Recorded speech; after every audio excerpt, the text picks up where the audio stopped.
وعن أنس رضي الله عنه قال كان رسول الله صلى الله عليه وسلم يحتجم في الأخداعين والكحل. Sahih al-Jami'.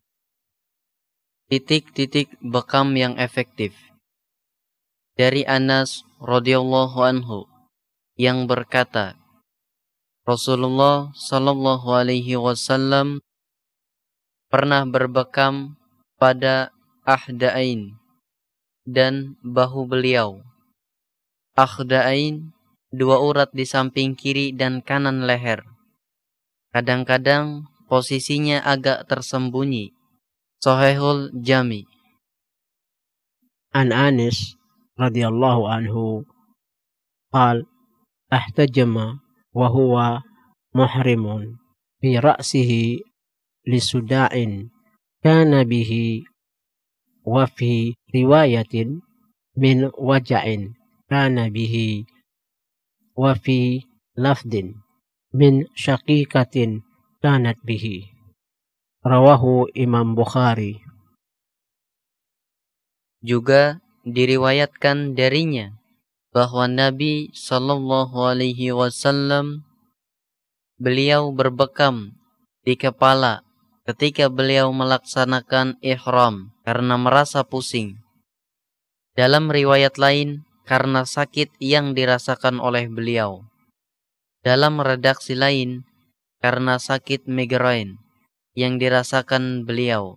Riwayat Imam Bukhari.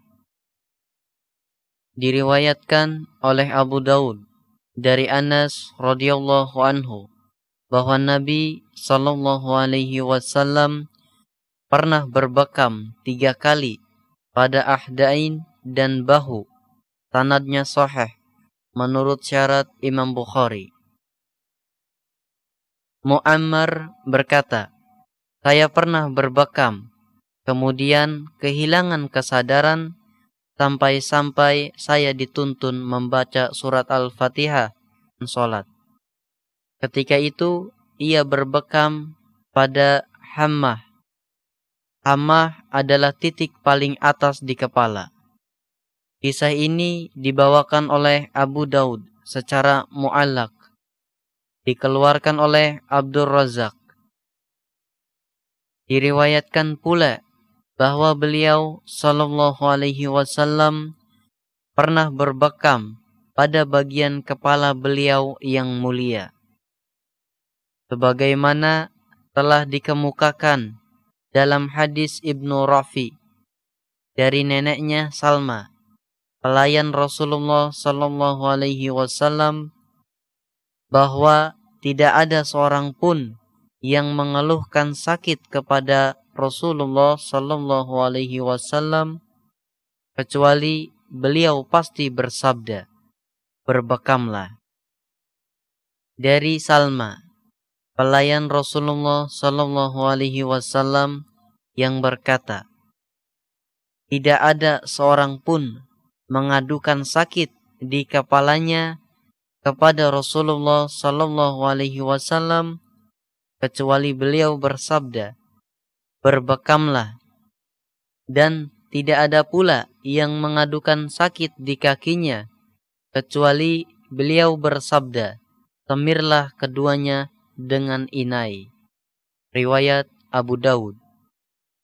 Dalam Sahih Ibnu Hibban diriwayatkan dari Abu Hurairah bahwa Abu Hind pernah membekam Nabi sallallahu alaihi wasallam pada Yafuq.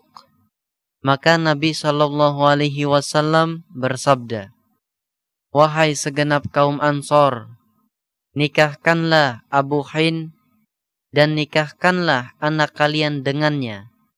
Lantas beliau bersabda, bila pada pengobatan kalian ada yang terbaik, maka itu bekam.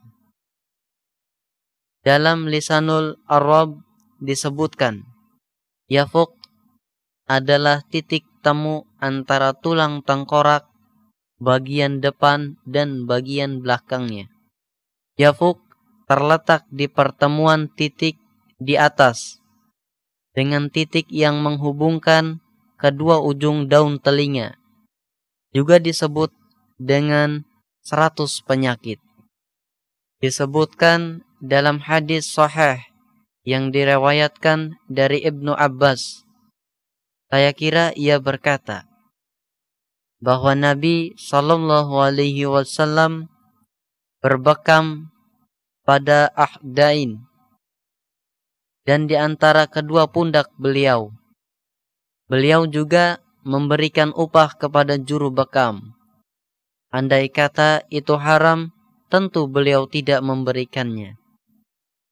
Diriwayatkan pula dari Ibnu Abbas bahwa Rasulullah Shallallahu Alaihi Wasallam berbekam di Liha Jamal.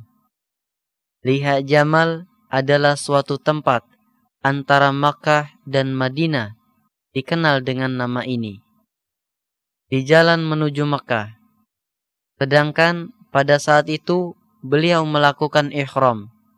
Beliau berbekam pada bagian kepala. Berdasarkan hadis-hadis di atas, kita bisa mengambil kesimpulan, di antaranya bekam dan ihram. Pertama, pengobatan paling bagus dan tepat untuk pusing adalah bekam.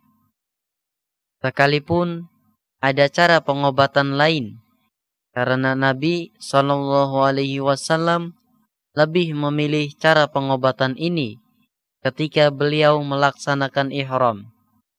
Padahal orang yang melaksanakan ihram dilarang memotong rambut, karena memotong rambut merupakan salah satu larangan ihram.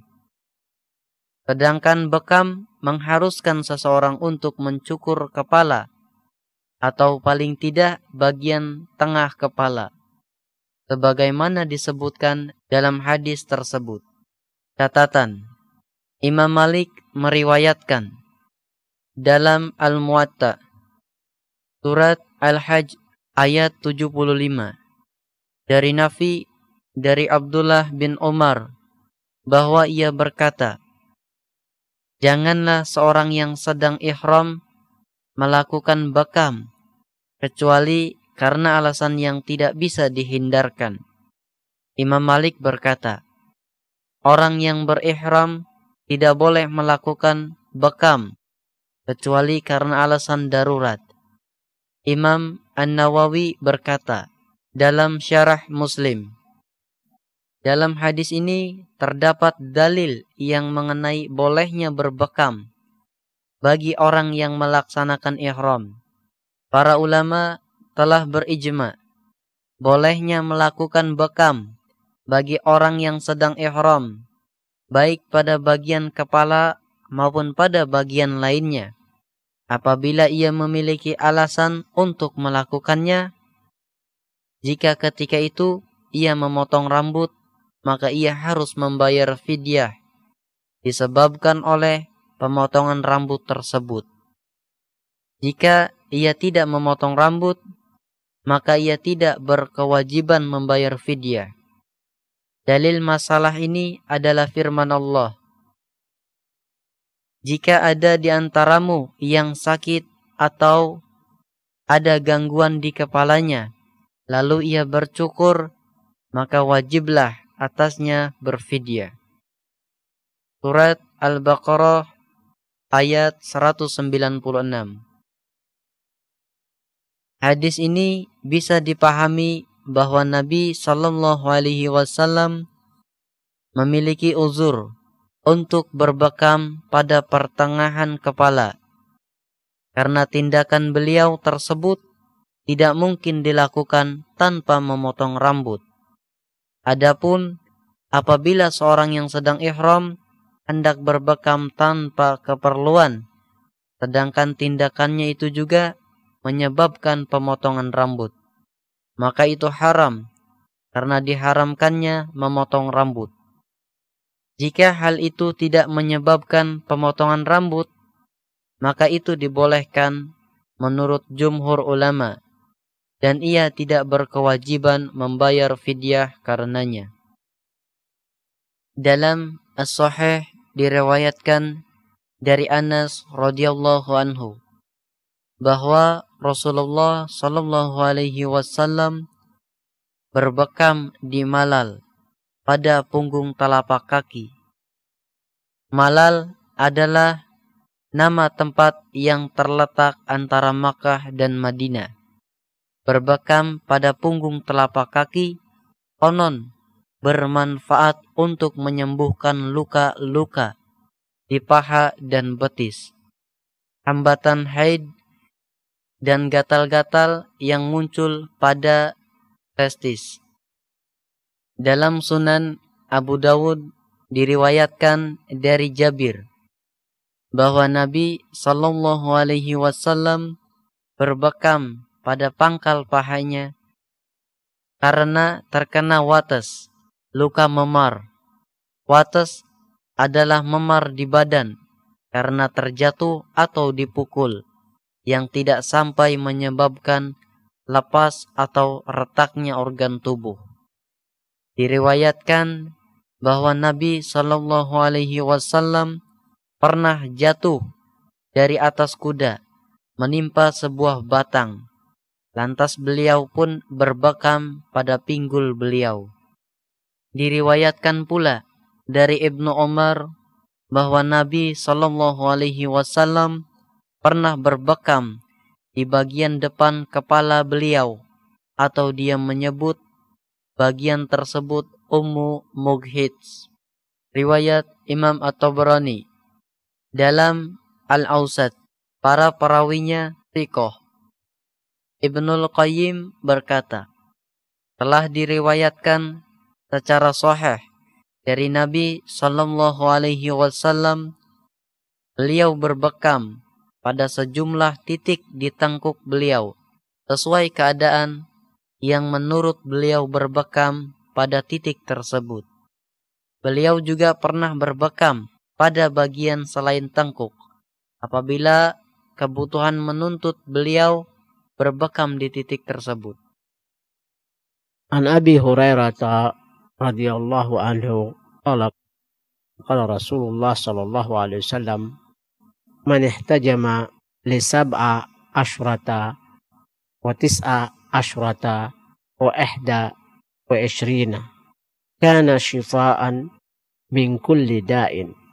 Rawahu Abu Dawud wa Imam At-Tabarani wa fi Awsat wa Imam Al-Baihaqi.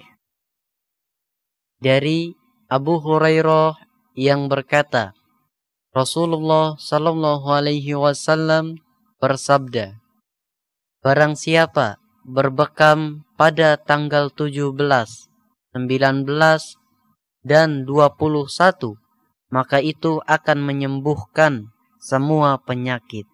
Riwayat Abu Daud, Imam At-Tabrani, Imam Al-Baihaqi, sanadnya hasan. Dari Anas bahwa Rasulullah sallallahu alaihi wasallam biasa berbekam pada ahda'ain dan tengkuk. Beliau berbekam pada tanggal 17, 19, dan 21. Riwayat Tirmizi. Ia berkata, hadis hasan. Hadis ini disahihkan pula oleh Syekh Albani. Dari Mujahid dari Ibnu Abbas yang berkata, Rasulullah sallallahu alaihi wasallam bersabda, berbekamlah kalian pada tanggal 15 atau 17 atau 19 atau 21. Riwayat Bazzar, Ibnu Jarir, Tirmizi, Imam Hakim yang sekaligus mensahihkannya.